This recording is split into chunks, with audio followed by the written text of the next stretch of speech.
ಗುರುಭ್ಯೋ ನಮಃ. ವಿಘ್ನೇಶ್ವರ ವಾಗ್ದೇವಿ ಪರಮಾತ್ಮನ ಪಾದಕ್ಕೆ ನಮಸ್ಕಾರವನ್ನ ಮಾಡ್ತಾ, ಗುರು ಹಿರಿಯರನ್ನ, ಆರಾಧ್ಯ ದೇವರನ್ನ ಮನಸ್ಸಲ್ಲಿ ಸ್ಮರಣೆಯನ್ನ ಮಾಡ್ತಾ ಇವತ್ತಿನ ತರಗತಿಯನ್ನ ಪ್ರಾರಂಭ ಮಾಡೋಣ. ಹಿಂದಿನ ತರಗತಿಯಲ್ಲಿ ನಾವು ಅಭಿಮನ್ಯುವಿನ ಚಕ್ರವ್ಯೂಹ ಭೇದನ ಹಾಗೂ ಯಾವ ರೀತಿ ವೀರಮರಣವನ್ನ ಹೊಂದ್ತಾರೆ ಅನ್ನೋದನ್ನ ನೋಡಿದ್ವಿ. ಮುಂದಿನ ಭಾಗದಲ್ಲಿ ಏನೆಲ್ಲಾ ಬೆಳವಣಿಗೆಗಳಾಗ್ತಾ ಇದೆ ಅನ್ನೋದನ್ನ ನೋಡೋಣ. ಈ ಕಡೆ ತ್ರಿಗರ್ತರ ಜೊತೆ ಅರ್ಜುನ ಅವರನ್ನೆಲ್ಲ ಸೋಲಿಸಿ ಸಾಯಿಸಿ ಓಡ್ ಬರ್ತಾ ಇದ್ದಾರೆ. ಮತ್ತೊಂದು ಕಡೆ ಅರಮನೆಯಲ್ಲಿ ಕೂತು ಕಥಾ ದೃಶ್ಯವನ್ನ ಕೇಳ್ತಾ ಇರ್ತಕ್ಕಂಥ ಧೃತರಾಷ್ಟ್ರ,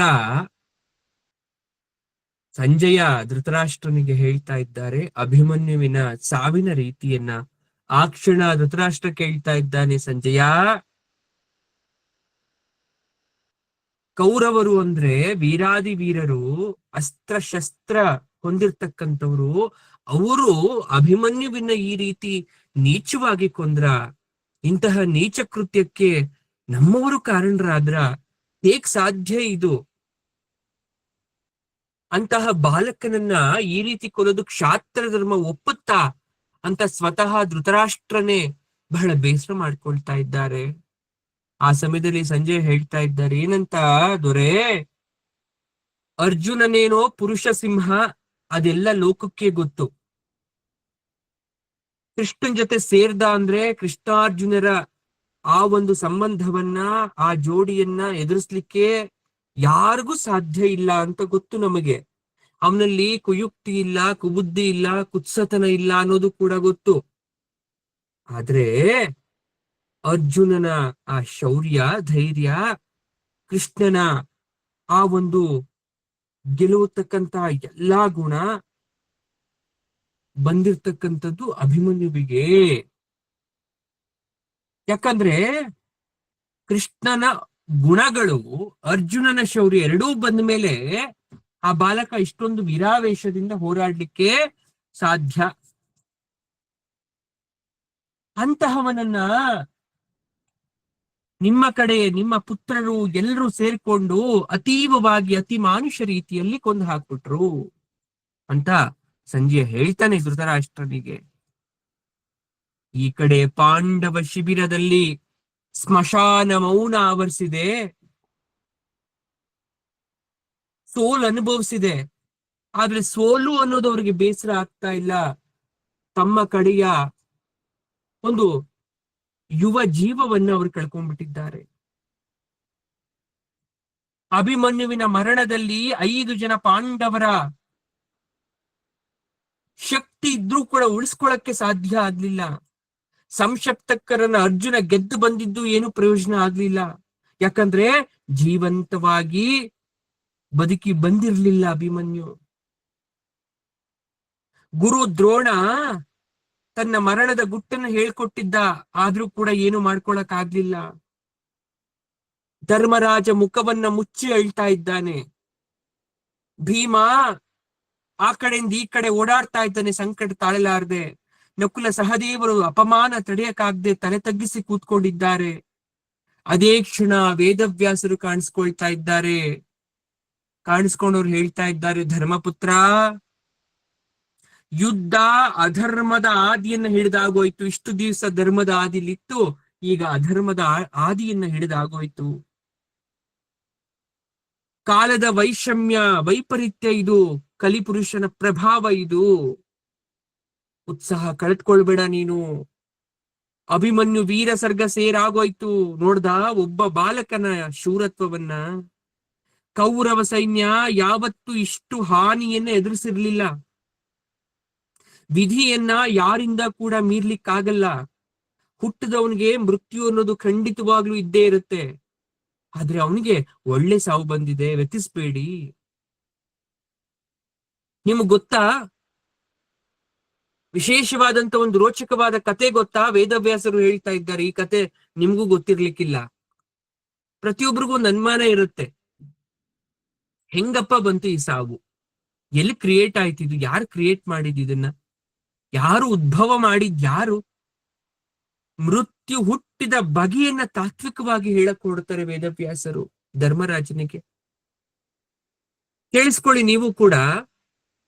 ಮರುತ್ತ, ಸುಹೋತ್ರ, ಶಿಬಿ, ಶ್ರೀರಾಮಚರಿತ್ರೆ, ಭಗೀರಥ ದಿಲೀಪ, ಮಂಧಾತೃ, ಯಯಾತಿ, ಅಂಬರೀಷ, ಶಶಬಿಂದು, ಗಯಾ, ರಕ್ತಿದೇವ, ಭರತ, ಪೃಥು, ಪರಶುರಾಮರ ಬಗ್ಗೆ ಚರಿತ್ರೆಗಳನ್ನ ವರ್ಣಿಸ್ತಾರೆ. ನೀವು ಕೂಡ ಕೇಳಿರಬಹುದು ಇವ್ರ ಬಗ್ಗೆ ಎಲ್ಲ. ಇವರೆಲ್ಲ ಹುಟ್ಟಿದ್ದೇ ಧರ್ಮಕ್ಕಾಗಿ, ತ್ಯಾಗಕ್ಕಾಗಿ. ಇವ್ರ ಬಗ್ಗೆ ಎಲ್ಲ ವಿವರಣೆಯನ್ನ ಕೊಟ್ಟು ಹೇಳ್ತಾರೆ. ಒಮ್ಮೆ ಬ್ರಹ್ಮದೇವ ಸೃಷ್ಟಿ ಕಾರ್ಯವನ್ನ ಮಾಡ್ತಾ ಇರ್ತಾರೆ. ಆ ಕ್ಷಣದಲ್ಲಿ ಕೆಟ್ಟವರು ಅನ್ನೋದೇ ಇರಲ್ಲ. ಪ್ರಪಂಚ ಒಂದು ಹುಟ್ಟಿಸ್ಬೇಕಾದ್ರೆ ಒಂದು ಕೆಟ್ಟದ್ದು ಅಂತಕ್ಕಂಥ ಅಂಶ ಇರಲ್ಲ. ಆಗ ಮಹಾವಿಷ್ಣು ಒಂದು ಯೋಚನೆಯನ್ನ ಮಾಡ್ತಾರೆ. ಇಲ್ಲಿ ನಾವು ಸಾಮಾನ್ಯರನ್ನು ಕೂಡ ಮುಂದಿನ ದಿನಗಳಲ್ಲಿ ಜನ್ಮವನ್ನ ತಾಳಿಸ್ಬೇಕು. ಹುಟ್ಟಿದಂತ ಪ್ರತಿಯೊಬ್ಬರಿಗೂ ನಾವು ಸಾವು ಅನ್ನೋ ಒಂದನ್ನ ಕೊಡ್ಲಿಲ್ಲ ಅಂದಾಗ ಏನಾಗತ್ತೆ, ಲೋಕದಲ್ಲಿ ಅಸಮತೋಲನ ಆಗತ್ತೆ. ಬದುಕ್ಲಿಕ್ಕೆ ಒಂದು ಅರ್ಥ ಅನ್ನೋದು ಇರಲ್ಲ, ಕೊನೆ ಅನ್ನೋದು ಇರಲ್ಲ. ಹುಡ್ತಕ್ಕಂತ ಮತ್ತೆ ಹೊಸಬ್ರಿಗೆ ಒಂದು ಇಲ್ಲಿ ಸ್ಥಳಾವಕಾಶ ಅನ್ನೋದು ಇರಲ್ಲ. ಹಾಗಾಗಿ ಇಲ್ಲಿ ಸೃಷ್ಟಿ ಕಾರ್ಯ ಅನ್ನೋದು ಆಗ್ಬೇಕು. ಒಂದು ಉದ್ಭವ ಆದ್ರೆ ಸಾಗಲ್ಲ. ಒಂದು ವಸ್ತು ಉದ್ಭವ ಹುಟ್ಟಿದಂತ ವಸ್ತುವಿಗೆ ಕೊನೆ ಅನ್ನೋದನ್ನ ಮಾಡ್ಬೇಕು. ರಾಕ್ಷಸರಾದ್ರೂ ಸರಿ, ಯಾರಾದ್ರೂ ಸರಿ, ದೇವತೆಗಳು ಅಮೃತವನ್ನ ಕುಡಿದು ಮಾತ್ರ ಅಮರರಾಗಿರ್ಬೇಕು. ಯಾಕಂದ್ರೆ ಅವರು ಲೋಕವನ್ನ ಪಾಲನೆ ಮಾಡೋ ಉದ್ದೇಶಕ್ಕೋಸ್ಕರ ಅಂತ ಏನ್ ಮಾಡ್ತಾರೆ, ರುದ್ರದೇವರು, ವಿಷ್ಣುದೇವರು, ಬ್ರಹ್ಮದೇವರು ಏನ್ ಮಾಡ್ತಾರೆ, ಈ ಮೃತ್ಯು ದೇವತೆಯನ್ನ ಹುಟ್ಟಿಸ್ತಾರೆ. ಅದು ಹೆಣ್ಣು ಮೃತ್ಯು ದೇವತೆ. ಆ ಮೃತ್ಯು ದೇವತೆಯನ್ನ ಹುಟ್ಟಿಸಿ, ಆ ಮೃತ್ಯು ದೇವತೆಯ ಕೆಲಸ ಯಾವುದಾದ್ರೂ ಒಂದು ಮುಖಾಂತರದಲ್ಲಿ ಭೂಮಿಯಲ್ಲಿ ಹುಟ್ಟಿದಂತಹ ಆ ವಸ್ತು ಆದ್ರೂ ಸರಿ, ಅಥವಾ ಒಂದು ವ್ಯಕ್ತಿ ಆದ್ರೂ ಸರಿ, ಹೆಣ್ಣಾದ್ರೂ ಸರಿ, ಗಂಡಾದ್ರೂ ಸರಿ, ಅದಕ್ಕೆ ಮೋಕ್ಷವನ್ನ ಕೊಡಬೇಕು, ಮುಕ್ತಿಯನ್ನ ಕೊಡ್ಬೇಕು. ಅದು ಯಾವುದೇ ರೂಪದಲ್ಲಾದ್ರೂ ಆಗಿರಬಹುದು ಅಂತ ಹೇಳ್ಬಿಡ್ತಾರೆ. ಆಗ ಮೃತ್ಯು ದೇವತೆ ಒಂದು ಮಾತನ್ನ ಕೇಳ್ತಾರೆ, ಸ್ವಾಮಿ ನೀವ್ ಹೇಳಿದ್ದು ಸರಿ, ಆದ್ರೆ ಮುಂದೊಂದ್ ದಿವ್ಸ ನನ್ನ ಕರ್ತವ್ಯಕ್ಕೆ ನೀವು ಅಡ್ಡಿ ಮಾಡಲ್ಲ ಅನ್ನೋದು ಏನು ಭರವಸೆ ಅಂತಾಗ ಮೂರೂ ಜನ ಹೇಳ್ತಾರೆ, ಯಾವುದೇ ರೀತಿಯಲ್ಲೂ ಕೂಡ ನಾವು ನಿಮಗೆ ಅಡ್ಡಿಯನ್ನ ಮಾಡೋದಿಲ್ಲ. ಹುಟ್ಟಿದ ಮನುಷ್ಯ ಸಾಯಲೇಬೇಕು, ಇದು ದೈವಲಿಖಿತ ಅಂತ ಮಾಡಿ ಯಮಧರ್ಮನನ್ನ ಅದರ ಮುಖ್ಯಸ್ಥನನ್ನಾಗಿ ಮಾಡಿ ಯಮದೇವನ ಒಂದು ಹಸ್ತದಲ್ಲಿ ಮೃತ್ಯು ದೇವತೆಯನ್ನ ಕೂರಿಸಿ ಯಮಪಾಶವನ್ನ ಕೊಡ್ತಾರೆ.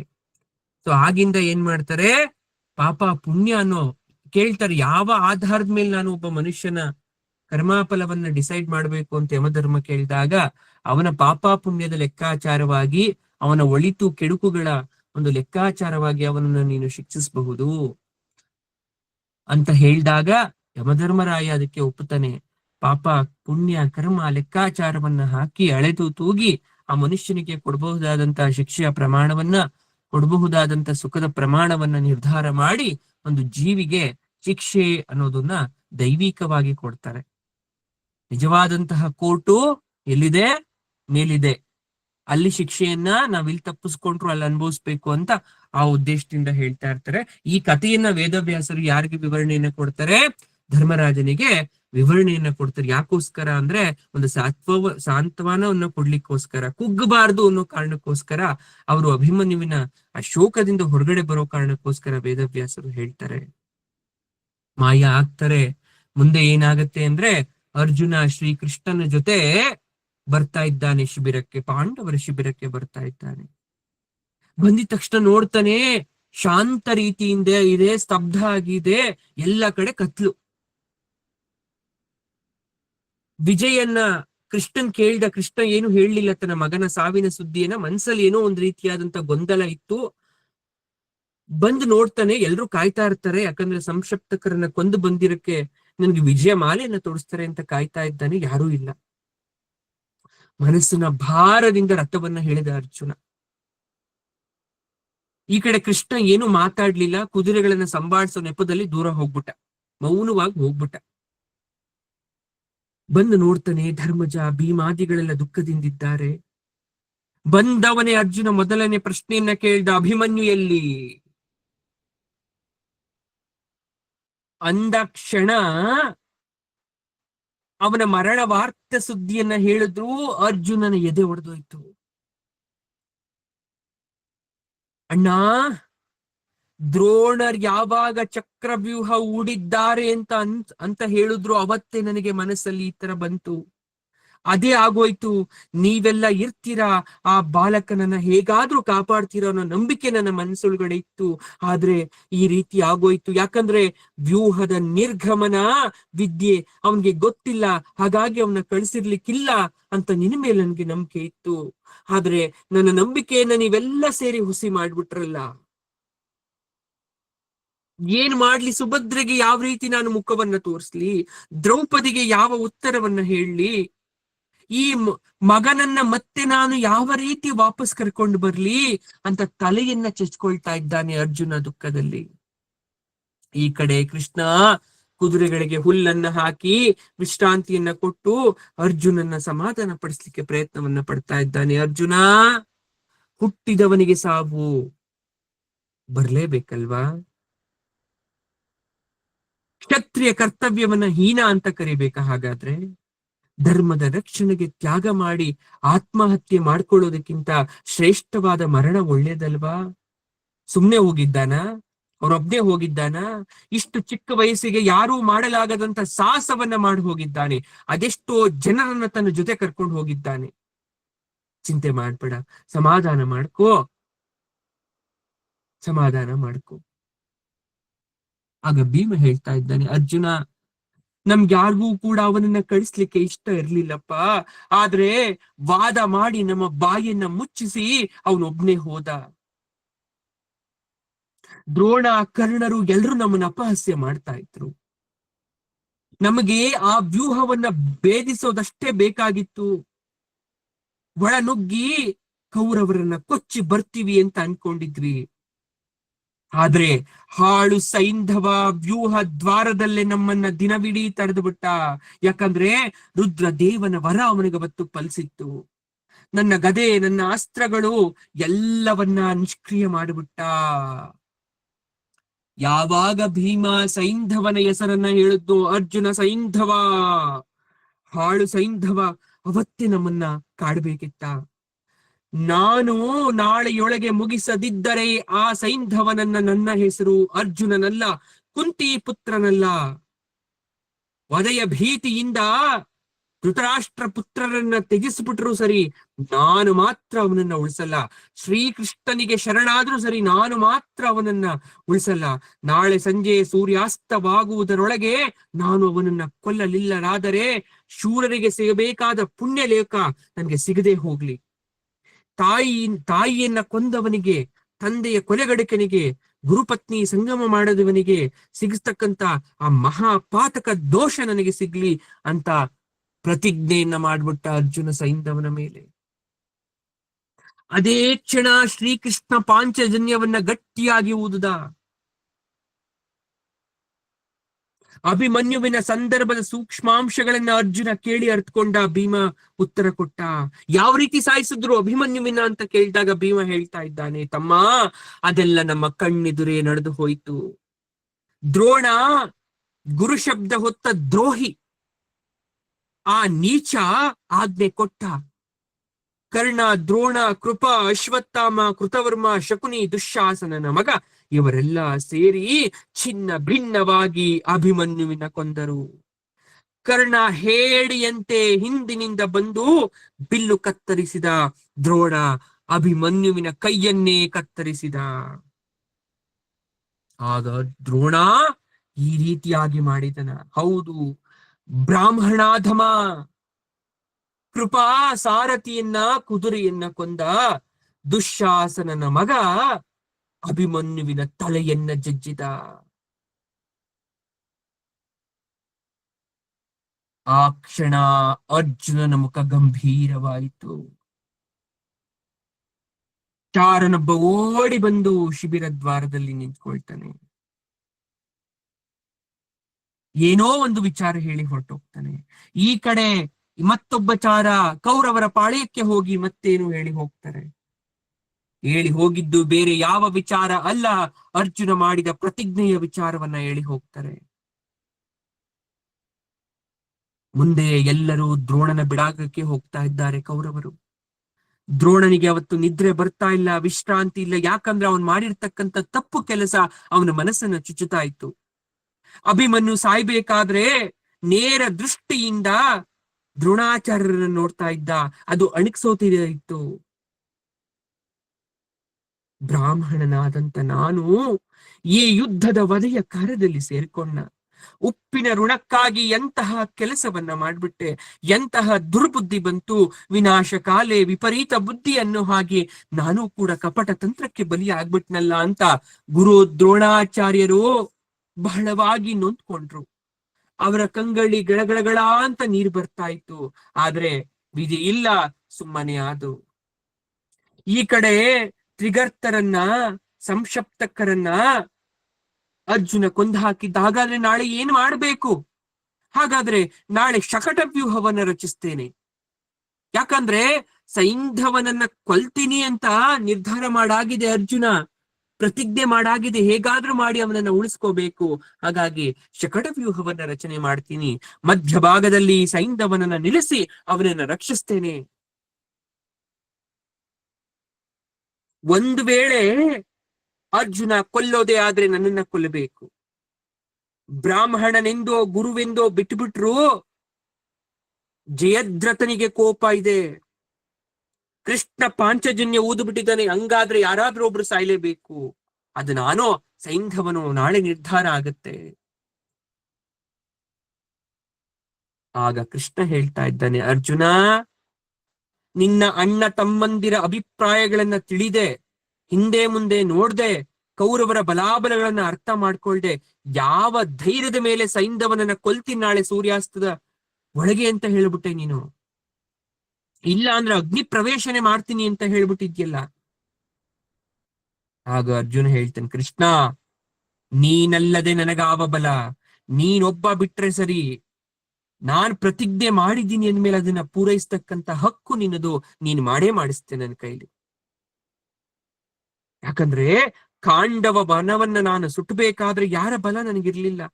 ಉತ್ತರ ಗೋಗ್ರಹಣ ಕಾಲದಲ್ಲಿ ಸರ್ವ ಕೌರವರನ್ನ ಒಬ್ರೇ ಎದುರಿಸ್ತೆ, ಅವಾಗ ಯಾರು ನನ್ನ ಜೊತೆ ಇರ್ಲಿಲ್ಲ, ಇದ್ದಿದ್ದು ನೀನೊಬ್ರೆ. ಹೌದಪ್ಪ, ನಾನಿದ್ದೆ, ಅವಾಗ ದೈವ ಬಲ ಇತ್ತು, ಈಗ್ಲೂ ಹಾಗೆ ಇದೆ ಅಂತ ಹೇಗೆ ಅನ್ಕೊಂಡೆ ನೀನು? ನಾಳೆ ಏನಾದ್ರೂ ಅವನನ್ನ ಸಾಯಿಸಕ್ ಆಗ್ಲಿಲ್ಲ ಅಂದ್ರೆ? ಕೇಶವ, ಅದ್ಯಾವುದೂ ನನಗೆ ಗೊತ್ತಿಲ್ಲ. ನೀನು ಸರ್ವೇಶ್ವರ. ನೀನು ಇದ್ದ ಮೇಲೆ ಖಂಡಿತವಾಗ್ಲೂ ಕೂಡ ನಾಳೆ ನಡೆಯೋದನ್ನ ತೀರಿಸ್ತೇನೆ. 14ನೆಯ ದಿನ ಯುದ್ಧ. ಕೃಷ್ಣ ಪೂಜೆಯನ್ನ ಮಾಡ್ತಾ ಇದ್ದಾನೆ. ಅರ್ಜುನ ಕೂಡ ಹೊಸ ಹುರುಪಿನಿಂದ ಸಂಧ್ಯಾ ವಂದನೆಗಳನ್ನ ಮುಗಿಸ್ಕೊಂಡು ಯುದ್ಧಕ್ಕೆ ತಯಾರಾಗ್ತಾ ಇದ್ದಾರೆ. ಕೃಷ್ಣ ಸಾರಥಿ ವೇಷದಲ್ಲಿ ಸಿದ್ಧನಾಗಿ ಬಂದ. ಧರ್ಮರಾಜ ಹೇಳ್ತಾ ಇದ್ದಾನೆ, ಪ್ರಭು, ಇಂದಿನ ಯುದ್ಧ ನಿನ್ನ ಮೇಲೆ ನಾವು ಅವಲಂಬಿತರಾಗಿದ್ದೇವೆ. ಶಂಖ ಚಕ್ರ ಗದಾಧರ ಶೋಕ ಸಾಗರದಲ್ಲಿ ಮುಳುಗಿದ ನಮ್ಮನ್ನ ನೀನೇ ಕಾಪಾಡಬೇಕು ಅಂತ ಧರ್ಮಜ ಕೃಷ್ಣನಿಗೆ ಕೈಯನ್ನ ಮುಗಿತಾ ಇದ್ರೆ, ಅರ್ಜುನ ಧರ್ಮಪುತ್ರನಿಗೆ ನಮಸ್ಕಾರ ಮಾಡಿ ಹೇಳ್ತಾ ಇದ್ದಾರೆ, ವಿಜಯಿ ಆಗು, ಹೋಗ್ಬಾ.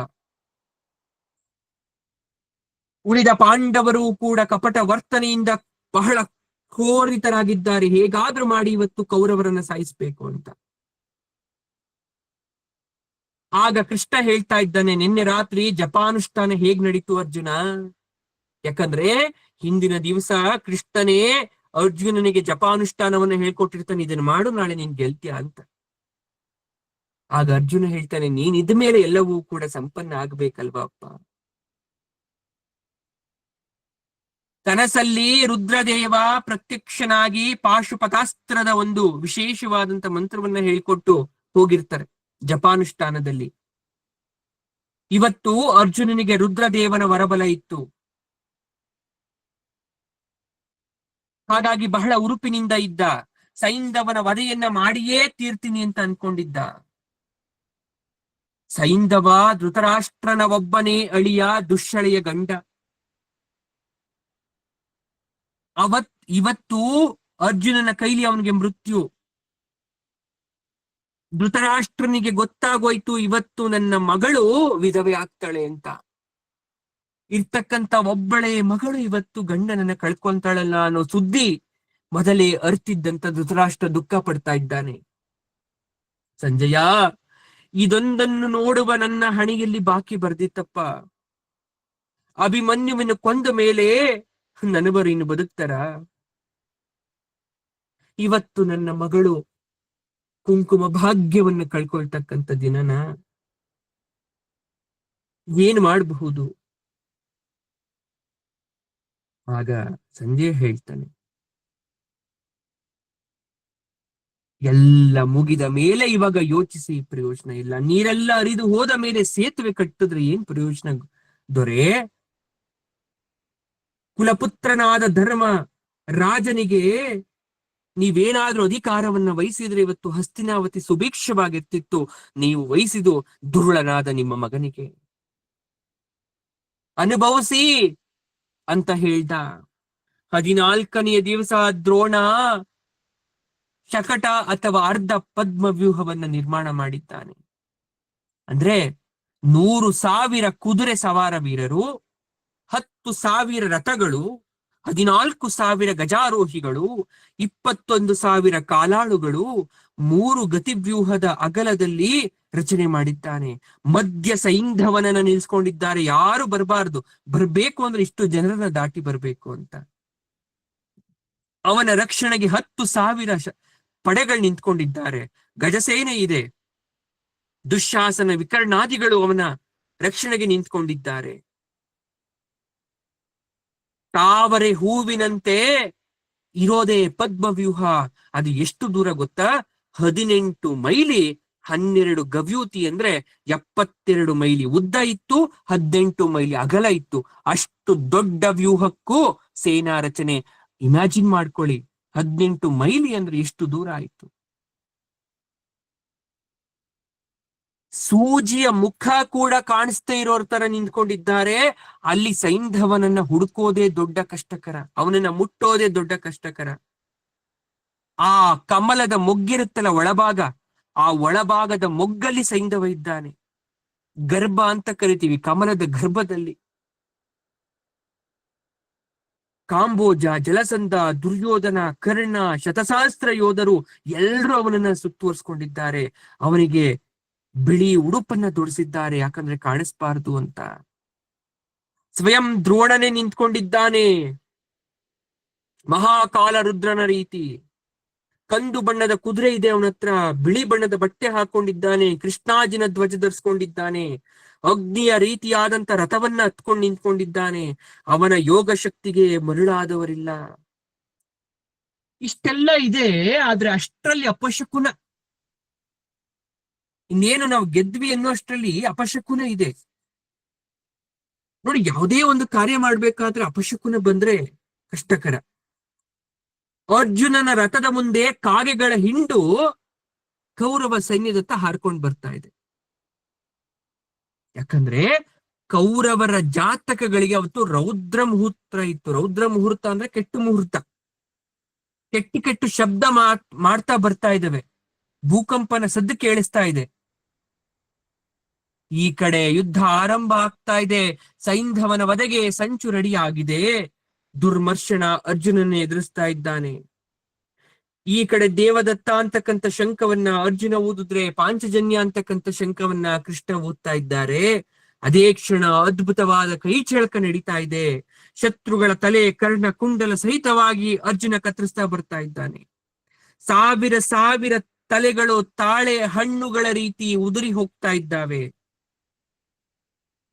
ವೀರರ ಬಿಲ್ಲುಗಳು ಮುರಿದು ಬೀಳ್ತಾ ಇದೆ. ಎಲ್ಲೆಲ್ಲೂ ಆನೆ, ಸುಂಡಿಲು, ಶರೀರ, ಕುದುರೆ ಎಲ್ಲವನ್ನ ಸಿಕ್ಕಂತೆ ಅರ್ಜುನ ನಿರ್ನಾಮವನ್ನ ಮಾಡಿ ಮುಂದಕ್ಕೆ ಮುಂದಕ್ಕೆ ಮುಂದಕ್ಕೆ ಹೋಗ್ತಾ ಇದ್ದಾನೆ. ಅವನ ಗುರಿ ಸೈಂಧವನನ್ನ ಕೊಲ್ಲಬೇಕಷ್ಟೆ, ಬೇರೆ ಏನೂ ಇಲ್ಲ. ದ್ರೋಣ ಬಂದ. ಅರ್ಜುನ ಕೈ ಮುಗಿದು, ಗುರುವೇ, ಇಂದು ನನಗೆ ಜಯವಾಗಲಿ ಎಂದು ಆಶೀರ್ವದಿಸಿ ಅಂತ ಯುದ್ಧ ಭೂಮಿಯಲ್ಲಿ ದ್ರೋಣಾಚಾರ್ಯರನ್ನ ಕೇಳ್ತಾ ಇದ್ದಾನೆ ತಲೆ ಬಗ್ಗಿಸಿ ಅರ್ಜುನ. ನಿಮ್ಮ ಕೃಪೆಯಿಂದ ಈ ವ್ಯೂಹವನ್ನ ನಾನು ಭೇದಿಸ್ಬೇಕು ಅಂತ ಅನ್ಕೊಳ್ತೇನೆ. ನನ್ನ ತಂದೆಯ ಸಮ ನೀವು, ನನ್ನ ಹಿರಿಯ ಅಣ್ಣನ ರೀತಿ, ಪೂಜ್ಯರ ರೀತಿ ನಾನು ನಿಮ್ಮ ಮಗ ಅಶ್ವತ್ಥಾಮ ಇದ್ದಂತೆ, ನನ್ನನ್ನ ನೀವು ಇಲ್ಲಿ ತಡಿಬೇಡಿ, ನಾನು ಸೈಂಧವನನ್ನ ಕೊಂದೇ ಕೊಡ್ತೀನಿ ಅಂತ ಯಾವಾಗ ಕೈ ಮುಗಿದು ನಿಂತ್ಕೊಂಡ, ದ್ರೋಣಾಚಾರ್ಯರಿಗೆ ಆನಂದ ಆಗೋಯ್ತು. ಅವನ ವಿನಯಕ್ಕೆ ಮೆಚ್ಚಿದ್ರು, ಕಣ್ಣಲ್ಲಿ ನೀರ್ ಹಾಕಿದ್ರು. ನನ್ನನ್ನು ಗೆದ್ದಲ್ಲದೆ ಈ ವ್ಯೂಹವನ್ನು ಪ್ರವೇಶಿಸಕ್ಕಾಗಲ್ಲ ಮಗ ಅಂತ ಬಾಣವನ್ನ ಬಿಡ್ತಾರೆ. ಗುರುಗಳು ಮೊದಲು ಬಾಣ ಬಿಡ್ಲಿ ಅಂತ ಕಾಯ್ತಾ ಇದ್ದ ಅರ್ಜುನ್, ಅವನಿಗೆ ಬಾಣ ಬಿಡಕ್ ಬರಲ್ಲ ಅಂತಲ್ಲ. ಮೊದ್ಲು ಅವ್ರ ಕಡೆಯಿಂದ ಏನಾದ್ರೂ ಆರಂಭ ಆದ್ರೆ, ಅಪ್ರೋಚ್ ಆದ್ರೆ ನಾನು ಈ ಕಡೆಯಿಂದ ಬಿಡಬಹುದು, ನಾನೇ ಮೊದ್ಲು ಬಿಡಬಾರ್ದು ಅಂತ. ಯಾವಾಗ ದ್ರೋಣಾಚಾರ್ಯರು ಬಾಣವನ್ನ ಬಿಟ್ರೋ, ಮೊದಲು ಗುರುಗಳ ಪಾದಗಳಿಗೆ 2 ಬಾಣಗಳನ್ನ ಬಿಡ್ತಾನೆ. ಅಂದ್ರೆ ನಮಸ್ಕಾರದ ಪ್ರತೀಕವಾಗಿ ಅರ್ಜುನ ಮೊದಲು ಬಾಣಗಳನ್ನ ಗುರುಗಳ ಪಾದಕ್ಕೆ ಬಿಡ್ತಾನೆ. ದ್ರೋಣನ ಪಾದಗಳು ಹೋಗಿ ಅದು ತಾಗಿ ರಕ್ತ ಬರುತ್ತೆ. ದ್ರೋಣ ಗಾಂಡೀವದ ಹೆದೆಯನ್ನ ಬಾಣದಿಂದ ಕತ್ತರಿಸ್ಬಿಟ್ಟ. ಅರ್ಜುನನ ಕುದುರೆಗಳನ್ನ ಗಾಯ ಮಾಡ್ದ. ಧ್ವಜದಲ್ಲಿದ್ದ ಆಂಜನೇಯನ ಮೇಲೆ ಬಾಣ ಪ್ರಯೋಗವನ್ನ ಮಾಡ್ದ. ಕೃಷ್ಣನ ಮೇಲೆ ದ್ರೋಣನ ಬಾಣ ತಾಕ್ತು. ಇದನ್ನೆಲ್ಲ ನೋಡ್ದ ಅರ್ಜುನನಿಗೆ ಕೋಪ ಬಂದ್ಬಿಡ್ತು. ಕೃಷ್ಣನ ಬಿಡ್ಲಿಲ್ಲ, ಆಂಜನೇಯನ ಬಿಡ್ಲಿಲ್ಲ, ನನ್ನನ್ನ ಬಿಡ್ಲಿಲ್ಲ, ಕುದುರೆಗಳನ್ನ ಬಿಡ್ಲಿಲ್ಲ ಅಂತ ಕೋಪಗೊಂಡಂತಹ ಅರ್ಜುನ ಏನ್ ಮಾಡ್ತಾನೆ, ಒಂದೊಂದೇ ಸಲಕ್ಕೆ 600, 700, 1000 ಬಾಣಗಳನ್ನ ಪ್ರಯೋಗ ಮಾಡಕ್ ಪ್ರಯತ್ನ ಪಟ್ಬಿಡ್ತು. ಒಂದೇ ಸಲ 1000 ಬಾಣ. ದ್ರೋಣನಿಗೂ ಅವನ ಸೈನ್ಯಕ್ಕೂ ಕಾಣಿಸ್ತಾ ಇರೋ ತರ. ಆಗ ವ್ಯೂಹದ ದ್ವಾರ ಸ್ವಲ್ಪ ಓಪನ್ ಆಗುತ್ತೆ, ಸ್ವಲ್ಪ ತೆರೆಕೊಳ್ಳುತ್ತೆ. ಯಾವುದು? ಪದ್ಮ ವ್ಯೂಹದ ದ್ವಾರ. ಆಗ ಕೃಷ್ಣ ಅರ್ಜುನಿಗೆ ಹೇಳ್ತಾನೆ, ಪಾರ್ಥ, ಈಗೋ ವ್ಯೂಹದಲ್ಲಿ ನೀನು ಪ್ರವೇಶಿಸುವಷ್ಟು ದ್ವಾರ ಇದೆ, ನೀನು ಒಳಗಡೆ ಹೋಗ್ಬೋದು, ಅಷ್ಟೇ ಜಾಗ ಇರೋದು. ರಥವನ್ನು ಒಳಗೆ ನಡೆಸ್ತೀನಿ, ದ್ರೋಣನ್ ಜೊತೆ ಹೋರಾಡ್ತಾ ಇರು, ಸೋಲ್ಸು, ಇಲ್ಲೇ ಕಾಲಹರಣ ಮಾಡಬೇಡ ಅಂದ. ಮಿಂಚಿನ ವೇಗದಲ್ಲಿ ಒಳಗಡೆ ಹೋಯ್ತು. ಕಣ್ಣು ಬಿಟ್ಟು ನೋಡೋ ಅಷ್ಟ್ರಲ್ಲಿ ಒಳಗಡೆ ಹೋಗೇ ಬಿಟ್ಟಿದ್ರು. ದ್ರೋಣ ಹಿಂತಿರುಗಿ ನನ್ನನ್ನ ಗೆಲ್ದೆ ಹೇಗ್ ಹೋದೆ, ಶತ್ರುವನ್ನ ಗೆಲ್ಲದೆ ಹೋಗ್ಬಾರ್ದು ಅಂತ ಕಿರಿಸ್ತಿದ್ರು ಕೂಡ ಒಳಗಡೆ ಪ್ರವೇಶ ಆಗೇ ಹೋಯ್ತು ರಥ. ಆಗ ಅರ್ಜುನ ಹೇಳ್ತಾ ಇದ್ದಾನೆ, ಗುರುಗಳೇ, ನೀವು ನನ್ನ ಶತ್ರುಗಳಲ್ಲ ಗುರುಗಳು, ನಿಮ್ಮನ್ನ ಯಾರು ಗೆಲ್ಲಕ್ಕಾಗಲ್ಲ ಅಂತ ಗೊತ್ತು, ಅದಕ್ಕೆ ನಾನು ಸುಮ್ನೆ ಬರ್ಲಿಲ್ಲ. ಬರ್ಬೇಕಾದ್ರೆ ನಿಮಗೆ ಗೊತ್ತಾಗದಂತೆ ನಿಮ್ಮನ್ನ ಪ್ರದಕ್ಷಿಣೆ ಮಾಡಿ ಬಂದೆ. ಗುರುವನ್ನ ಪ್ರದಕ್ಷಿಣೆ ಮಾಡಿದ್ಮೇಲೆ ಮುಗಿದೋಯ್ತು, ನಿಮ್ಮನ್ನ ಗೆದ್ದಂತೆ ನಾನು ಹೋಗ್ತಾ ಇದ್ದೀನಿ ಅಂತ ಹೋಗೇ ಬಿಟ್ಟ ಮುಂದೆ. ಅರ್ಜುನನಿಗೆ ಮತ್ತೆ ಎದುರಾದ್ರು ಎಲ್ರೂ ಕೂಡ ಬೇರೆಯವರು. ಏನಾಗ್ತಾ ಇದೆ, ಶ್ರುತಾಯುಧ ಅಂತ ಒಬ್ಬ ವೀರ ಇದ್ದ. ಆ ಶ್ರುತಾಯುಧ ವರುಣನ ಮಗನಾಗಿದ್ದ. ಅವನು ಅವಧ್ಯನಾಗಬೇಕು ಅಂತ ವರವನ್ನ ಪಡ್ಕೊಂಡಿದ್ದ ತಂದೆಯಿಂದ. ತಂದೆ ಅದನ್ನ ಕೊಡ್ಲಿಲ್ಲ. ನೀನ್ ಕೊಡಲ್ಲ ಆ ಮಂತ್ರವನ್ನ ಅಂತ ಹೇಳಿ ಒಂದು ಅಭೇದ್ಯವಾದಂತ ಗದೆಯನ್ನ ಕೊಟ್ಟಿದ್ರು. ಗದೆ, ದಿವ್ಯ ಗದೆ ಅದು. ಯುದ್ಧ ಮಾಡದವನ ಮೇಲೆ ಇದನ್ನ ಪ್ರಯೋಗಿಸ್ಬೇಡ ಅಂತ ಹೇಳಿಕೊಟ್ಟಿದ್ರು. ಏನಾದ್ರೂ ಯಾರು ಯುದ್ಧ ಮಾಡಲ್ವೋ ಅವ್ರ ಮೇಲೆ ನೀನ್ ಪ್ರಯೋಗ ಮಾಡ್ಬಿಟ್ರೆ ಆ ಗದೆ ನಿನ್ನೆ ಬಂದು ಸಾಯಿಸುತ್ತೆ ಅಂತ ಹೇಳಿದ್ರು, ಎಚ್ಚರಿಕೆ ಕೊಟ್ಟಿದ್ರು. ಶ್ರುತಾಯುಧ ಅದನ್ನ ಮರ್ತು ಬಿಟ್ಟಿದ್ದ. ಮರೆತು ಬಿಟ್ಟು ಕೃಷ್ಣನ ಮೇಲೆ ಆ ಗದೆಯನ್ನ ಎಸ್ತ. ಕೃಷ್ಣ ರಥ ಓಡಿಸ್ತಾ ಇದ್ದವನು, ಯುದ್ಧ ಮಾಡ್ತಿದ್ದವನಲ್ಲ. ಆಗ ಆ ಗದೆ ಹೋಗಿ ಅವನನ್ನ ಕೊಂದು ಹಾಕ್ಬಿಡ್ತು. ಕೌರವ ಸೈನ್ಯ ಹಾಹಾಕಾರ ಮಾಡಿ ಓಡ್ ಹೋಯ್ತು. ಆಗ ಶ್ರುತಾಯು, ಅಚ್ಯುತ ಎಲ್ಲರೂ ಓಡಿ ಬಂದು ಅರ್ಜುನನ ಎದುರುಗಡೆ ನಿಂತ್ಕೊಳ್ಳೋಕಾಗ್ಲೇ ಇಲ್ಲ. ದುರ್ಯೋಧನ ದ್ರೋಣರನ್ನ ತರಾಟೆಗೆ ತೆಗೆದುಕೊಂಡ, ಆಚಾರ್ಯರೇ, ಹೇಗ ಬಿಟ್ರೆ ವ್ಯೂಹದೊಳಗೆ ಅರ್ಜುನನನ್ನ? ನಿಮ್ಮೆದ್ರು ಅವನು ಹೇಗ್ ನುಗ್ಗದ? ನಿಮ್ಮ ಪದವಿ ಗೌರವ ಕೊಟ್ಟು ಉಪಕರಿಸ್ದೆ, ಏನಾಯ್ತು ಅಂತ ಕಿರ್ಚಾಡಕ್ ಶುರು ಮಾಡ್ಬಿಟ್ಟ. ಆಗ ದ್ರೋಣಾಚಾರ್ಯರು ಕೋಪಗೊಂಡು ಬೈತಾ ಇದ್ದಾರೆ, ಮೂರ್ಖ, ಎಷ್ಟು ಸಲ ಹೇಳಿ, ಅರ್ಜುನನಿಗೆ ಸಾರಥಿ ಯಾರು ನೋಡ್ದ? ಅವ್ರು ಕಟ್ಟಿರೋ ಕುದುರೆಗಳು ನೀನ್ ನೋಡ್ತಾ ಇದ್ಯಾ? ಸ್ವಲ್ಪ ಜಾಗ ಸಿಕ್ಬಿಟ್ರು ನುಸುಳೋಷ್ಟು ಚುರುಕತೆ. ಕೃಷ್ಣ ಎಂತ ಚುರುಕು ಬುದ್ಧಿಯ ಸಾರಥಿ. ಮೈಲಿ ಮೈಲಿ ದೂರ ಹರಿಯುವ ಅವನ ಬಾಣಗಳನ್ನ ನೀನ್ ನೋಡ್ತಾ ಇಲ್ವಾ? ಯಾರಿಗ್ ಮಾತಾಡ್ತಾ ಇದ್ದೆ ನೀನು ಅಂತ ದ್ರೋಣಾಚಾರ್ಯರು ದುರ್ಯೋಧನನಿಗೆ ಬೈಲಿಕ್ಕೆ ಪ್ರಾರಂಭ ಮಾಡಿದ್ರು. ಹಾಗಾದ್ರೆ ನಿಮಗ್ ಬಗ್ಬೇರೋ ನಮಗ್ ಬಗ್ತಾನ? ಇತ್ತ ದುಷ್ಟದುಮ್ನ ಆ ಕ್ಷಣ ದ್ರೋಣಾಚಾರ್ಯರ ಮುಂದೆ ಬಂದ. ಸಾತ್ಯಕ್ಕೆ ಬಂದು ದುಷ್ಟದುಮ್ನನ ರಕ್ಷಣೆಗೆ ಬರ್ತಾ ಇದ್ದಾನೆ. ಇತ್ತ ವೇಗವಾಗಿ ಕೃಷ್ಣ ಅರ್ಜುನ ರಥವನ್ನ ಮುಂದೆ ಮುಂದೆ ಮುಂದೆ ಓಡಿಸ್ಕೊಂಡು ಹೋಗ್ತಾ ಇದ್ದಾರೆ. ಆಗ ಕೃಷ್ಣ ಹೇಳ್ತಾ ಇದ್ದಾನೆ, ಅರ್ಜುನ, ನಮ್ಮ ಕುದುರೆಗಳಿಗೆ ಬಾಯಾರಾಗಿದೆ, ಘಾಸಿ ಆಗಿದ್ದಾವೆ. ಈಗ ನೀನು ಏನು ಮಾಡ್ತೀಯ? ಅದೆಷ್ಟು ಬೇಗ ನಿನ್ನ ಕೆಲಸವನ್ನ ಸಾಧಿಸ್ಕೋಬೇಕು ಅಂತ ಹೇಳ್ತಾನೆ. ಆಗ ಅರ್ಜುನ ಹೇಳ್ತಾನೆ, ನಾನು ನಿಂತ ನೆಲದಲ್ಲೇ ಯುದ್ಧವನ್ನ ಮಾಡ್ತೇನೆ, ಅಷ್ಟರಲ್ಲಿ ಕುದುರೆಗಳನ್ನ ಸಂಭಾಳಿಸು ಕೃಷ್ಣ ಅಂತ. ಆಗ ಅರ್ಜುನ ರಥದಿಂದ ಇಳಿದು ಕೈಲಾಸ ಶಿಖರದಂತೆ ಶತ್ರುಡತ್ತ ಮುಖ ಮಾಡಿ ಕೈಯಲ್ಲಿ ಬಿಲ್ಲು ಬಾಣವನ್ನ ಹಿಡ್ಕೊಂಡು ನಿಂತ್ಕೊಂಡ್ರೆ ಕೃಷ್ಣ ಕುದುರೆಗಳಿಗೆ ಉಪಚಾರವನ್ನ ಮಾಡ್ತಾ ಇದ್ದಾನೆ. ಅರ್ಜುನ ಒಬ್ಬನೇ ಶತ್ರುಗಳನ್ನೆಲ್ಲ ನಿವಾರಿಸ್ತಾ ಇದ್ದಾನೆ. ಕ್ಷಣ ಮಾತ್ರದಲ್ಲಿ ಅರ್ಜುನ ವಾರುಣಾಸ್ತ್ರವನ್ನ ಭೂಮಿ ಮೇಲೆ ಪ್ರಯೋಗ ಮಾಡಿದ್ರೆ ಒಂದು ಸರೋವರನೇ ಉದ್ಭವ ಆಗೋಯ್ತಲ್ಲಿ. ಅದರ ಸುತ್ತ ಅರ್ಜುನ ಬಾಣಗಳ ಮನೆಯೊಂದನ್ನ ನಿರ್ಮಾಣ ಮಾಡ್ತಾನೆ. ಬಾಣಗಳ ಗೋಡೆ, ಕಂಬ, ಸರೋವರ ಎಲ್ಲ ನಿರ್ಮಾಣ ಮಾಡ್ತಾನೆ. ಅದ್ರಲ್ಲಿ ಹಂಸ, ಜಲಚಕ್ರವಾಹಗಳು ಕೂಡ ಸುತ್ತಾಡ್ತಾ ಇರ್ತವೆ.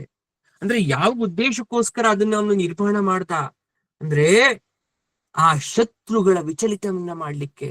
ಒಂದು ಸರೋವರದಲ್ಲಿ ಬಂದಂತವ್ರು ಮುಂದೆ ಎದ್ರಕೊಂಡು ಹಿಂದೆ ಹೋಗ್ತಾ ಇದ್ದಾರೆ, ಸರೋವರದಲ್ಲಿ ಬೀಳ್ತೀವಿ, ಕೊಚ್ಚಿ ಹೋಗ್ತೀವಿ ಅಂತ. ಈ ದೃಶ್ಯವನ್ನ ನೋಡಿದಂತ ಕೃಷ್ಣ ಭೇಷ್ ಅರ್ಜುನ ಅಂತ ಕರೀತಾ ಇದ್ದಾನೆ. ಅರ್ಜುನನ ಸಾಹಸಕ್ಕೆ ಮೆಚ್ಕೊಳ್ತಾ ಇದ್ದಾನೆ, ಶ್ಲಾಘಿಸ್ತಾ ಇದ್ದಾನೆ.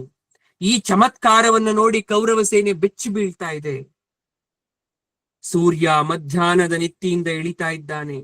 ಕುದುರೆಗಳನ್ನ ಸಂಭಾಳಿಸಿದ ಕೃಷ್ಣ ಮತ್ತೆ ರಥವನ್ನ ಸಿದ್ಧಪಡಿಸ್ಕೊಂಡ. ಕೃಷ್ಣನ ರಥವನ್ನ ಹತ್ತಿ ಮತ್ತೆ ಅರ್ಜುನ ಶತ್ರುವನ್ನ ಎದುರಿಸ್ತಾ ಇದ್ದಾನೆ. ಧೃತರಾಷ್ಟ್ರನ ಎದೆ ಒಡಿತಾ ಇದೆ. ಈ ಕಡೆ ದುರ್ಯೋಧನ ಇದನ್ನೆಲ್ಲ ನೋಡ್ತಾ ಇದ್ದಾನೆ. ಕೌರವ ಸೈನಿಕರಿಗೆ ಆಸೆ ಹೋಯಿತು ಜೀವದ ಮೇಲೆ. ಅರ್ಜುನ ಹೇಳ್ತಾ ಇದ್ದಾನೆ, ಪ್ರಭು ದ್ರೋಣ ಅವನಿಗೆ ಶಿವ ಕವಚನವನ್ನು ಉಪದೇಶ ಮಾಡ್ಕೊಟ್ಟಿರ್ಬೇಕು. ಇರ್ಲಿ, ಈಗ ಮಾಡ್ತೀನಿ ನೋಡು ಅಂದವನೇ ಮಾನವಾಸ್ತ್ರವನ್ನ ಹೂಡ್ಬಿಟ್ಟ. ಅಶ್ವತ್ಥಾಮ ಪ್ರತ್ಯಸ್ತ್ರವನ್ನ ಬಿಟ್ಟು ಅದನ್ನ ನಿವಾರಣೆ ಮಾಡ್ಬಿಟ್ಟ. ಮತ್ತೆ ಬಿಡು ಅಂತ ಕೃಷ್ಣ ಹೇಳಿದಾಗ ಅರ್ಜುನ ಒಪ್ಲಿಲ್ಲ. ಮತ್ತೆ ಮಾನವಾಸ್ತ್ರವನ್ನ ಬಿಡಲ್ಲ, ಯಾಕಂದ್ರೆ ಸೈನ್ಯಕ್ಕೆ ಘಾಸಿ ಆಗತ್ತೆ. ಈ ಕಡೆ ಭೂರಿಷ್ಟ್ರವಸು, ಶಲ್ಯ, ಕರ್ಣ, ಕೃಪಾ, ಅಶ್ವತ್ಥಾಮ್ರು ಎಲ್ಲರೂ ಅರ್ಜುನನ್ನ ಎದುರಿಸ್ತಾ ಇದ್ದಾರೆ. ಈ ಕಡೆ ಬಂಗಾರದ ಹಾರದ ಚಿಹ್ನೆ ಇತ್ತು ಕರ್ಣನ ಧ್ವಜದ ಮೇಲೆ, ಸಿಂಹ ಬಾಲದ ಚಿಹ್ನೆ ಇತ್ತು ಅಶ್ವತ್ಥಾಮನ ರಥದ ಧ್ವಜದ ಮೇಲೆ, ಎತ್ತಿನ ಚಿಹ್ನೆ ಇತ್ತು ಕೃಪಾಚಾರ್ಯ ರಥದ ಮೇಲೆ, ನವಿಲಿನ ಗುರುತಿನ ಬಾವುಟ ಇತ್ತು ವೃಷಸೇನನ ಮೇಲೆ, ನೇಗಿಲ ತುದಿಯಲ್ಲಿ ಅಂಗೂಲ ಚಿಹ್ನೆ ಇತ್ತು ಶಲ್ಯ ರಥದ ಮೇಲೆ, ಆನೆ ಗುರುತಿನ ಧ್ವಜ ಇತ್ತು ಶಲನ ರಥದ ಮೇಲೆ. ಹೀಗೆ ಎಲ್ಲರನ್ನ ಎದುರಿಸ್ತಾ ಇದ್ದಾನೆ. ಎದುರಿಸ್ತಾ ವ್ಯೂಹ ಕೇಂದ್ರಕ್ಕೆ ಬಂದ ಅರ್ಜುನ. ಇದನ್ನ ನೋಡ್ದಂತ ದ್ರೋಣರಥ ಧಾವಿಸಿ ಬಂತು. ಅಸ್ತವ್ಯಸ್ತ ಆಯ್ತು ವ್ಯೂಹ.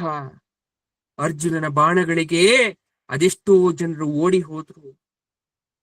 ಯುಧಿಷ್ಠಿರ ಕೂಡ ಅರ್ಜುನನ ಸಹಾಯಕ್ಕೆ ಬಂದ್ರು ಕೂಡ ಕೌರವ ವೀರರು ಸಮರ್ಥವಾಗಿ ಎದುರಿಸ್ತಾ ಇದ್ದಾರೆ. ಪಾಂಚಾಲ ಸೇನೆ, ದ್ರೋಣ, ವೀರಕೇತು ಎಲ್ಲರೂ ಕೂಡ ಬರ್ತಾ ಇದ್ದಾರೆ. ಧರ್ಮರಾಜನ ರಕ್ಷಣೆಗೆ ಅವತ್ತು ಸಾತ್ಯಕಿಯನ್ನ ಯೋಚನೆ ಮಾಡಿದ್ರು. ಯಾಕಂದ್ರೆ ಧರ್ಮರಾಜರನ್ನ ಅಪಹರಣ ಮಾಡ್ಬೇಕು ಅಂತಾನೆ ಕಾಯ್ತಾ ಇದ್ರು. ಅವನೊಬ್ಬನ ಅಪಹರಣ ಮಾಡ್ಬಿಟ್ರೆ ಯುದ್ಧದಲ್ಲಿ ಗೆದ್ದ ಹಾಗೆ. ಹಾಗಾಗಿ ಅವನ ಜೊತೆ ಯಾರಾದ್ರೂ ಒಬ್ರು ಇರ್ತಾ ಇದ್ರು. ರಕ್ತ ಸೋರ್ತಾ ಇದೆ. ಭೂರಿಷ್ಟ್ರವಸು ಅರ್ಜುನನತ್ತ ನೋಡ್ತಾನೆ. ಯಾಕಂದ್ರೆ ಭೂರಿಷ್ಟ್ರವಸು ಬಿಟ್ಟಂತಹ ಬಾಣ ಅರ್ಜುನನ್ನ ಘಾಸಿ ಮಾಡಿತ್ತು. ಆ ಕ್ಷಣದಲ್ಲಿ ಏನೋ ಒಂದ್ ರೀತಿಯಾದಂತಹ ಭಯ ಆಯ್ತು ಭೂರಿಷ್ಟ್ರವಸುಗೆ. ಅರ್ಜುನ ರುದ್ರನಂತೆ, ಇಂದ್ರನಂತೆ ಕಾಣಿಸ್ಲಿಕ್ಕೆ ಕಂಡುಬಿಟ್ಟ. ಅದೇ ಕ್ಷಣ ಭೂರಿಷ್ಟ್ರವಸು ಯುದ್ಧ ಮಾಡ್ತಾ ಇಲ್ಲ, ಸ್ತಬ್ಧನಾಗಿ ನಿಂತಿದ್ದ. ಆಗ ಅರ್ಜುನ ಹೇಳ್ತಾ ಇದ್ದಾನೆ, ಸಾಯೋದ್ರೊಳಗೆ ಬುದ್ಧಿ ಕೆಡುತ್ತೆ ಅಂತಾರೆ. ಹಾಗೆ ಅಧರ್ಮದಿಂದ ಮಾಡಿದ ಯುದ್ಧ ಯಾವತ್ತು ಜಯ ಆಗಲ್ಲ ಅಂತ ಹೇಳ್ದ. ಈ ಮಾತು ಭೂರಿಷ್ಟ್ರವಸುಗೆ ನೋವಾಯ್ತು, ನಾಚಿಕೆ ಆಯ್ತು. ಬಾಣಗಳ ನೆಲದಲ್ಲಿ ಹಾಸಿ ನೆಲದಲ್ಲೇ ಕುಳಿತು ಪ್ರಾಣಾಯಾಮವನ್ನ ಮಾಡಿ ಸೂರ್ಯನನ್ನ ನೋಡ್ತಾ ಅಷ್ಟಾಕ್ಷರ ಮಂತ್ರವನ್ನ ಹೇಳ್ತಾ ಯೋಗಾರೂಢನಾಗಿ ಕೂತ್ಕೊಂಡ್ಬಿಡ್ತಾನೆ. ಭೂರಿಶ್ರವಸು ಯೋಗಾರೂಢನಾಗಿದ್ದ. ಅದೇ ಕ್ಷಣ ಸಾತ್ಯಕ್ಕೆ ಹೋಗಿ ಒಂದೇ ಏಟಿಗೆ ಅವನ ತಲೆಯನ್ನ ತುಂಡರಿಸ್ಬಿಟ್ಟ. ಕೃಷ್ಣಾರ್ಜುನರು ತಡೀತಿದ್ರು, ಬೇಡ ಆ ರೀತಿ ಮಾಡಬಾರ್ದು ಅಂತ ಕೇಳಲಿಲ್ಲ.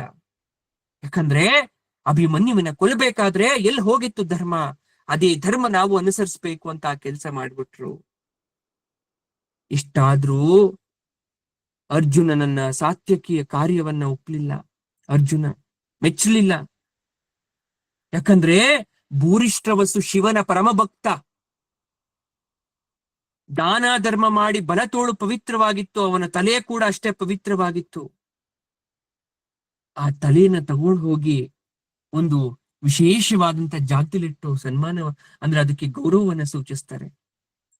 ಅರ್ಜುನ ರಥ ಸೈಂಧವನ ಹತ್ರ ಮುನ್ನುಗ್ತಾ ಇದೆ. ದುರ್ಯೋಧನ ಕರ್ಣನಿಗೆ ಹೇಳ್ತಾ ಇದ್ದಾನೆ, ರಾಧೇಯ ನಿನ್ನ ಶೌರ್ಯವನ್ನ ತೋರಿಸು. ಸೂರ್ಯ ಮುಳುಗಲು ಬಹಳ ವೇಳೆ ಇಲ್ಲ, ಸೂರ್ಯ ಮುಳುಗುವ ತನಕ ಅವನನ್ನ ನೀನು ತಡೆದ್ರೆ ಸೈಂಧವ ಇವತ್ತು ಬದುಕುಳಿದು ಬಿಡ್ತಾನೆ ಅಂತ ಹೇಳಿದ್ರು. ಆದರೆ ಕರ್ಣ ಯುದ್ಧ ಮಾಡೋ ಸ್ಥಿತಿಲಿ ಇರ್ಲಿಲ್ಲ. ಹಾಗಾದ್ರೂ ಕೂಡ ಯುದ್ಧ ಮಾಡಕ್ಕೆ ಹೋದ. ಅರ್ಜುನ ಐಂದ್ರಾಸ್ತ್ರವನ್ನ ಪ್ರಯೋಗಿಸ್ತಾ, ಐಂದ್ರಾಸ್ತ್ರ ಕೌರವರನ್ನ ಸುಡ್ಲಿಕ್ಕೆ ಪ್ರಾರಂಭ ಆಯ್ತು. ಯುದ್ಧ ಭೂಮಿಯಲ್ಲಿ ಶತ್ರುಗಳ ಬಲಾಬಲ ಕುಸಿತಾ ಬಂತು. ಕೃಷ್ಣ ಹೇಳ್ತಾ ಇದ್ದಾನೆ, ಮಿತ್ರ, ವೇಳೆ ಬಹಳ ಇಲ್ಲ, ಇನ್ನೇನು ಸೂರ್ಯ ಮುಳುಗಲು ಕೊಂಚವೇ ವೇಳೆ ಇದೆ. ಸೈಂಧವನ ಸುತ್ತ ಇರುವ ಮಹಾರಥಿಗಳನ್ನ ಕೊಂದು ಹೊರತು ಇವನನ್ನ ಕೊಲ್ಲಕ್ಕಾಗಲ್ಲ, ಅದಕ್ಕೆ ತುಂಬಾ ಜಾಸ್ತಿ ಸಮಯ ಬೇಕು. ಒಂದು ಉಪಾಯ ಮಾಡ್ತಾನೆ ಅಂತ ಹೇಳ್ದವನೇ ಕೃಷ್ಣ. ಮಹಾಯೋಗೇಶ್ವರ, ಮಹಾಯೋಗಿ, ಯೋಗೀಶ್ವರ ದಿಢೀರನೆ ಸೈಂಧವನೊಬ್ಬನ ಕಣ್ಣಿಗೆ ಮಾತ್ರ ಕಾಣೋ ರೀತಿ ಕತ್ತಲಾಗಿ ಸೂರ್ಯ ಮುಳುಗ್ತಾನೆ ಅಂತಕ್ಕಂಥ ಭ್ರಾಂತಿಯನ್ನು ಉಂಟು ಮಾಡ್ಬಿಟ್ಟ. ಸೈಂಧವ ಮಧ್ಯ ಕೂತವನು ಸುಮ್ನೆ ಕೂತ್ಲಿಲ್ಲ, ಆಕಾಶದ ಕಡೆ ತಲೆ ಎತ್ತಿ ನೋಡ್ತಾನೆ. ಸೂರ್ಯ ಮುಳುಗೋಗಿದೆ ಅನ್ನೋ ರೀತಿ ಭ್ರಾಂತಿ ಆಗೋಯ್ತು. ಯಾರೊಬ್ರು ಕೂಡ ಸೂರ್ಯನ ಕಡೆ ನೋಡ್ತಾ ಇಲ್ಲ, ಎಲ್ಲ ಯುದ್ಧ ಮಾಡ್ತಾ ಇದ್ದಾರೆ ಅಂತ ಅನ್ಕೊಂಡು ಆನಂದದಿಂದ ಗರ್ಜಿಸ್ತಾ ವ್ಯೂಹದ ಮಧ್ಯೆ ಕೂತ್ಕೊಂಡಿರೋನು ಹೊರಗಡೆ ಓಡ್ ಬಂದ್ಬಿಟ್ಟ. ಅದನ್ನ ನೋಡಿ ಕೌರವ ವೀರರು ಭ್ರಾಂತರಾಗಿ ಸಂಜೆ ಆಯ್ತು ಅಂತ, ಸೈಂಧವನ ಪ್ರಾಣ ಉಳಿತು ಅಂತ ಹಿಗ್ಗುದ್ರು. ಇದೇ ಕ್ಷಣಕ್ಕೆ ಕಾಯ್ತಾ ಇದ್ದ ಅರ್ಜುನ ಅಗ್ನಿ ಪ್ರವೇಶ ಮಾಡಕ್ಕೆ ಇನ್ನೇನು ಮಾಡ್ಬಿಡ್ತಾನೆ, ಸತೋಗ್ತಾನೆ ಅಂತ ಕಾಯ್ತಾ ಇದ್ರೆ ಸೈಂಧವ ಪದೇ ಪದೇ ಪಶ್ಚಿಮದ ಕಡೆ ನೋಡ್ತಾ ಹಿಗ್ಗಿ ಉಬ್ಬುತ್ತಾ ಇದ್ದಾನೆ. ಕೃಷ್ಣ ಅರ್ಜುನನ ಕಡೆ ನೋಡಿ ಹೇಳ್ತಾ ಇದ್ದಾನೆ, ಅರ್ಜುನ ಹೂಡು ಬಾಣನ ಅಂತ. ಸೂರ್ಯಾಸ್ತವಾದ ಭ್ರಾಂತಿ ಹೋಯ್ತು, ಮತ್ತೆ ಸೂರ್ಯ ಕಾಣಿಸ್ಕೊಂಡ್ಬಿಟ್ಟ ಆಕಾಶದಲ್ಲಿ. ಪಾಶುಪತಾಸ್ತ್ರವನ್ನ ಬಿಲ್ಲಿಗೆ ಹೂಡ್ತಾನೆ. ಧೂರ್ತನ ತಲೆಯನ್ನ ತೆಗೆ ಅಂತ ಹೇಳಿ ಪಾಶುಪತಾಸ್ತ್ರಕ್ಕೆ ಹೇಳಿದ ಕ್ಷಣ ಪಾಶುಪತಾಸ್ತ್ರ ವಜ್ರಾಸ್ತದಂತೆ ಹೋಗಿ ಕೊಲ್ಲಬೇಕು ಅಂತ ನೋಡುತ್ತೆ. ಆದ್ರೆ ಎಚ್ಚರಿಕೆ ಅಶರೀರವಾಣಿಯಾಗತ್ತೆ. ಅರ್ಜುನ, ನೀನು ಸೈಂಧವನನ್ನ ಕೊಲ್ಲಬೇಕಾದ್ರೆ ಅವನ ತಲೆ ಕೆಳಗೆ ಬೀಳದಂತೆ ಮಾಡಬೇಕು. ಅವನ ತಂದೆ ವೃದ್ಧಕ್ಷತ್ರನನ್ನ ಗೊತ್ತು ತಾನೆ ನಿನಗೆ? ಯಾಕಂದ್ರೆ ಸಂಧ್ಯೋಪಾಸನೆ ಮಾಡ್ತಾ ಗಾಯತ್ರಿ ಜಪಾಸಕ್ತನಾಗಿದ್ದಾನೆ. ಸೈಂಧವನ ತಲೆ ಅವನ ಮಡಿಲಲ್ಲಿ ಬೀಳೋ ರೀತಿ ಮಾಡು, ಇನ್ನೊಂದು ಬಾಣ ಪ್ರಯೋಗವನ್ನ ಮಾಡು. ಪಾಶುಪತಾಸ್ತ್ರವನ್ನ ಹೂಡಾದ್ಮೇಲೆ ಆ ತಲೆ ಸೀದಾ ಹೋಗಿ ಅವನ ಮೇಲೆ ಬೀಳ್ಬೇಕು. ಯಾಕಂದ್ರೆ ಸೈಂಧವ ಹುಟ್ಟಿದಾಗಲೇ ಅಶರೀರವಾಣಿಯಾಗಿತ್ತು. ಇವನು ಶೂರನು, ವೀರರು, ಗುಣಿಯೂ ಆಗಿದ್ರು. ಪ್ರಸಿದ್ಧ ಕ್ಷತ್ರಿಯ ಪುರುಷನೊಬ್ಬ ಇವನ ತಲೆ ತೆಗಿತಾನೆ ಅಂತ. ಆಗ ತಪಸ್ವಿಯಾದ ಅವನ ತಂದೆ ಅದನ್ನ ಕೇಳಿ, ಹಾಗಾದ್ರೆ ಯಾರು ನನ್ನ ಮಗನ ತಲೆಯನ್ನ ಕೆಳಗ್ ಬೀಳಿಸ್ತಾರೋ ಅವನ ತಲೆ 100 ಹೋಳಾಗ್ಲಿ ಅಂತ ಶಾಪ ಕೊಟ್ಟಿದ್ದಾನೆ. ನೀನೇನಾದ್ರೆ ಇವನ್ ತಲೆ ತೆಗೆದ್ರೆ ನಿನ್ನ ತಲೆ 100 ಹೋಳಾಗತ್ತೆ. ಹಂಗಾಗಿ ಅವನ ತಲೆ ತೆಗೆದ ಕ್ಷಣ ಅದು ಹೋಗಿ ಆ ವೃದ್ಧ ಕ್ಷತ್ರನ ಮಡಿಲಲ್ಲಿ ಬೀಳ್ಲಿ. ನೀನು ಉಳಿತ್ಯ, ಅವರ ತಂದೆ ತಲೆನೇ 100 ಹೋಳು ಆಗತ್ತೆ, ಅವನ ಕೊಬ್ಬಡಗತ್ತೆ, ದುಷ್ಟರು ನಿರ್ಮಾಣ ಆಗ್ತಾರೆ ಅಂತ ಹೇಳ್ತಾರೆ. ನೋಡಿ, ಈ ಸನ್ನಿವೇಶ ಎಷ್ಟು ಚೆನ್ನಾಗಿದೆ ಅಂದ್ರೆ, ಸೈಂಧವನನ್ನ ಕೊಲ್ತಕ್ಕಂಥ ಸನ್ನಿವೇಶ ಒಂದೊಂದು ಕಥೆಯಲ್ಲಿ ಒಂದೊಂದು ರೀತಿಯಾಗಿ ವರ್ಣಿಸ್ತಾರೆ. ಸೂರ್ಯ ಅಸ್ತಂಗತನ ಆಗ್ತಾನೆ ಅಂತಕ್ಕಂಥದ್ನ ಒಬ್ಬೊಬ್ರು ಕುಮಾರವ್ಯಾಸರ ಒಂದು ಪರ್ವತದಲ್ಲಿ, ಅಂದ್ರೆ ಅವರ ಪರ್ವತದಲ್ಲಿ ಬರಿಬೇಕಾದ್ರೆ ಅವ್ರು ಬೇರೆ ರೀತಿಯಲ್ಲೇ ಹೇಳ್ತಾರೆ. ಕೃಷ್ಣ ಸೂರ್ಯನಿಗೆ ಮರ ಆಗೋ ತರ ಸುದರ್ಶನ ಚಕ್ರವನ್ನ ಬಿಡ್ತಾರೆ. ಸುದರ್ಶನ ಚಕ್ರ ತಿರುಗ್ತಾ ಇರ್ತದೆ, ಯಾಕಂದ್ರೆ ಸುದರ್ಶನ ಚಕ್ರ ಕೋಟಿ ಸೂರ್ಯ ಪ್ರಭೆಗೆ ಸಮ ಆಗಿರ್ತಕ್ಕಂಥದ್ದು. ಅದು ಹೋಗಿ ಸೂರ್ಯನನ್ನ ಅಡ್ಡಲಾಗಿ ನಿಂತ್ಕೊಳ್ಳುತ್ತೆ, ಸೂರ್ಯನ ಬೆಳಕಿಗೆ. ಆ ಸಮಯದಲ್ಲಿ ಭ್ರಮಿಸುತ್ತೆ. ಮತ್ತೆ ಕೃಷ್ಣ ಸುದರ್ಶನ ಚಕ್ರವನ್ನ ಕರೆದಾಗ ಹೋಗಿ ಬೆಳಕಾಗುತ್ತೆ, ಮತ್ತೆ ಅದನ್ನ ಬಾಣ ಬಿಟ್ಟು ಕೊಲ್ತಾರೆ ಅಂತಕ್ಕಂಥದ್ದು ಹೇಳುತ್ತಾದ್ರೆ, ನೋಡಿ, ಸಾಯಂಕಾಲ ಸಂಧ್ಯಾಕಾಲ ಇನ್ನೇನು ಕೆಲವು ಗಳಿಗೆ ಇತ್ತು ಸೂರ್ಯ ಮುಳುಗಕ್ಕೆ. ಸೂರ್ಯ ಮುಳುಗದ್ಮೇಲೆ ಯುದ್ಧ ಮಾಡೋ ಹಾಗಿಲ್ಲ. ಹಾಗಾಗಿ ಇಲ್ಲಿ ಏನ್ ಮಾಡಿದ್ರು, ಒಂದು ಶಿಷ್ಟಾಚಾರದ ಪ್ರಕಾರ ಕೃಷ್ಣ ಅವ್ರಿಗೊಂದ್ ರೀತಿಯಾದಂಥದ್ದು ಮಾಯಾ ಪ್ರಪಂಚವನ್ನ ನಿರ್ಮಾಣ ಮಾಡಿ ಅವನ ತಲೆಯಲ್ಲಿ ಮಾಯಾ ಪ್ರವೃತ್ತಿಯನ್ನ ಬಿಂಬಿಸಿ ಅವನಿಗೆ ಕೊಲ್ತಕ್ಕಂಥ ಒಂದು ನಿರ್ಧಾರವನ್ನ ಮಾಡಿದ್ರು. ಅರ್ಜುನನಿಗೆ ಅಶರೀರವಾಣಿಯಿಂದ ವಿಸ್ಮಯ ಆಯ್ತು, ಕೌತುಕ ಆಯ್ತು. ಆದ್ರೂ ಬಾಣ ಪ್ರಯೋಗವನ್ನ ಮಾಡ್ಬಿಟ್ಟ. ಪಾಶುಪದಾಸ್ತ್ರ ಹೋಯ್ತು, ಸೈಂಧವನ ತಲೆಯನ್ನ ತೆಗೆಯುವಷ್ಟರಲ್ಲಿ ಇತ್ತು. ಮತ್ತೆ ಐಂದ್ರಾಸ್ತ್ರವನ್ನ ಹಿಂದ್ಗಡೆನೆ ಬಿಡ್ತಾನೆ. ಹೋಗಿ ಸಮಂತ ಪಂಚಕದಲ್ಲಿ ಸಂಧ್ಯಾಮಗ್ನಾಗಿದ್ದಂತಹ ಅವನ ತಂದೆ ಕೂತಿರ್ತಾನೆ. ಇವನು ಬಾಣವನ್ನ ಬಿಟ್ಟ, ಅವನ ತಲೆ ಕತ್ತರಿಸ್ತು, ಐಂದ್ರಾಸ್ತ್ರ ಹೋಯ್ತು. ಆ ತಲೆಯನ್ನು ತಗೊಂಡು ಹೋಗಿ ಅವನ ತಂದೆಯ ಮಡಿಲಲ್ಲಿ ಗಾಯತ್ರಿ ಮಂತ್ರವನ್ನ ಹೇಳ್ತಾ ಜಪ ಮಾಡ್ತಿದ್ದವನ ತೊಡೆ ಮೇಲೆ ಬಿತ್ತು. ಅಷ್ಟು ಗುರಿ ಕಾಣದ ಆ ಜಾಗ ಯಾವ ಕಡೆ ಬರ್ತಾ ಇದೆ ಅಂತ ಕೂಡ ಕೇಳಿಸ್ಕೊಳ ಹೋಗಿರ್ಲಿಲ್ಲ. ಅಷ್ಟು ಸ್ಪೀಡಾಗಿ ಹೋಗಿತ್ತು ಅದು. ಜಗತ್ತಿನಲ್ಲೇ ಇತಿಹಾಸದಲ್ಲಿ ಅಪೂರ್ವ ದಾಖಲೆ ಬಾಣ ಪ್ರಯೋಗ ಅಂದ್ರೆ ಅರ್ಜುನನ ಬಾಣ ಪ್ರಯೋಗ. ಯಾಕಂದ್ರೆ ಅವನ್ ತಂದೆ ಮಾಡ್ತಾ ಇದ್ದಿದ್ದು ಬೇರೆ ಎಲ್ಲೋ ಜಾಗದಲ್ಲಿ. ಕ್ಷಣಾರ್ಧದಲ್ಲೇ ಆ ಬಾಣ ಕುರುಕ್ಷೇತ್ರ ಯುದ್ಧ ಭೂಮಿಯಿಂದ ಹೋಗಿ ಅವನ ತಂದೆ ಇದ್ದಂತ ಜಾಗಕ್ಕೆ ಅದು ಕ್ರಮಿಸಿತ್ತು. ಸೈಂಧವನ ತಲೆ ಕತ್ತರಿಸಿದೊಡನೆ ಅತ್ತ ನೋಡಿದ ಕೌರವ ವೀರರಿಗೆ ಭೀತಿ ಆವರಿಸ್ತು. ಆ ತಲೆ ಕೆಳಗಡೆನೂ ಬೀಳದೆ ಎಲ್ಲೋ ತಗೊಂಡು ಹೋಗ್ತಾ ಇರೋದನ್ನ ನೋಡಿ ಎಷ್ಟೋ ಜನ ಮೂರ್ಛಿತರಾದ್ರು. ಕೃಷ್ಣನ ಮಾಯೆ ಕಳಿಸ್ತು. ಮತ್ತೆ ಸೂರ್ಯ ಆಕಾಶದಲ್ಲಿ ಕಾಣಿಸ್ಕೊಂಡ. ಸಂಶಯ ನೀಗ್ತು.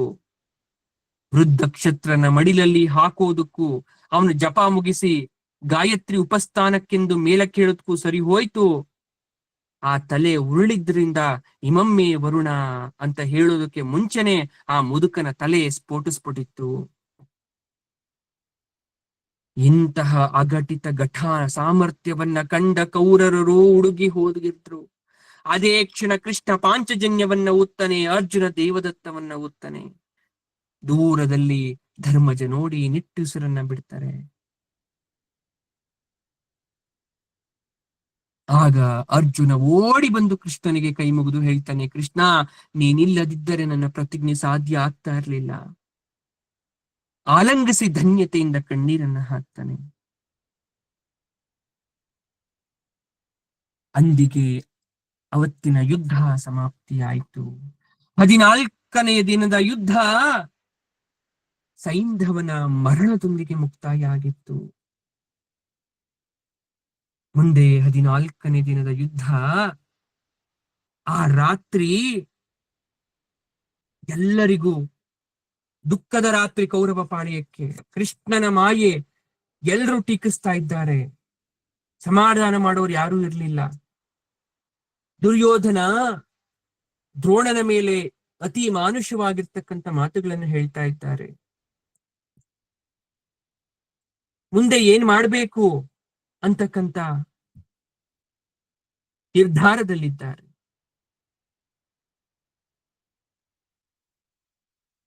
ಅರ್ಜುನನಿಗೆ ಕೌರವ ಪಾಳ್ಯದಲ್ಲಿ ವಿಶೇಷವಾಗಿರ್ತಕ್ಕಂಥ ಉಪಚಾರವನ್ನ ಕೊಡ್ತಾ ಇದ್ದಾರೆ.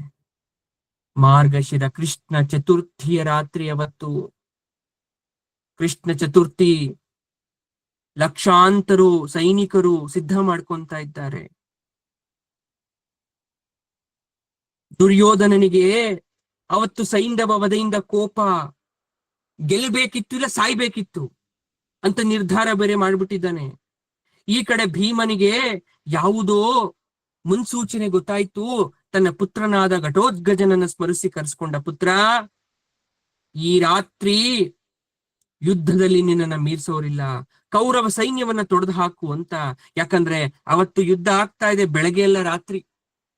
ಕೋಪ, ಬೆಳಗ್ಗೆ ಆದ್ರೇನು ರಾತ್ರಿ ಆದ್ರೇನು ಹೇಗಾದ್ರೂ ಮಾಡಿ ಗೆಲ್ಲಬೇಕು ಅಂತಕ್ಕಂಥದ್ದು. ರಾತ್ರಿ ಕತ್ತಲು, ಲಕ್ಷಾಂತರ ಸೈನಿಕರು ಉರಿಗೊಳ್ಳಿಗಳನ್ನ ಪಂಜಿಗಳನ್ನ ಸಿದ್ಧ ಮಾಡ್ಕೊಳ್ತಾ ಇದ್ದಾರೆ. ಭಯಂಕರವಾದ ಬಾಣಗಳಿಂದ ರಾಕ್ಷಸ ಸೈನ್ಯವನ್ನ ಚದುರಿಸ್ಬೇಕು ಅಂತ ಕೇಳ್ಕೊಳ್ತಾನೆ.